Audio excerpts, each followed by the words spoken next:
Kinumpiska ng Department of Agriculture Inspectorate and Enforcement Team ang kahon-kahong smuggled meat sa isang palengke sa Dasmariñas, Cavite. Sa pinagsanib na operasyon ng DAIE, National Meat Inspection Services o NMIS at Philippine Coast Guard, nabuksan ang 2 unregistered cold storage at 5 refrigerated vans. Ayon kay Dennis Solomon, head ng enforcement team, smuggled Indian buffalo meat ang mga ito na ibinebenta sa Kadiwa Wet Market at SM Market Mall ng lungsod.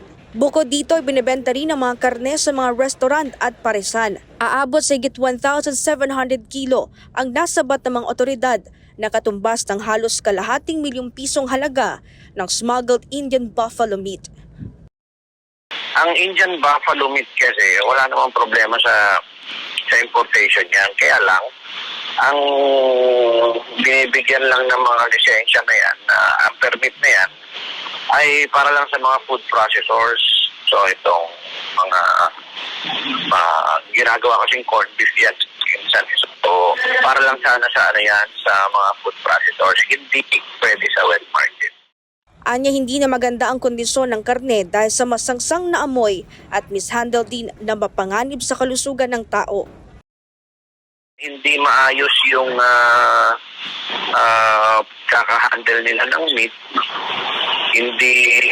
Even yung mga trucks na ginamit ay hindi accredited ng NMIS. So, mas marami ng mikrobyo yung kumakapit yan. Even yung temperature din kasi hindi na tama. Kaya yung iba dyan natutunaw na.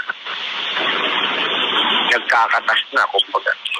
Ang mga nasabing karne ay dadalhin sa NMIS Region 4-A facility upang ibaon sa lupa para hindi na mapakinabangan. Dahil walang permit ang mga karne, kakasuhan sa paglabag sa Food Safety Act ang may-ari ng smuggled meat. Pinapayuhan naman ng ahensya ang publiko na bumili ng karne sa mga lehitimong meat shop upang maiwasan na makakain ng mga smuggled at mishandled meat. Ang hakbang na ito ng ahensya ay alinsunod na rin sa direktiba ni Pangulong Ferdinand Bongbong Marcos Jr. na palakasin ang kampanya kontra agriculture smuggling. Para sa Diyos at sa Pilipinas kong mahal, ito si Sheena Torno, SMNI News.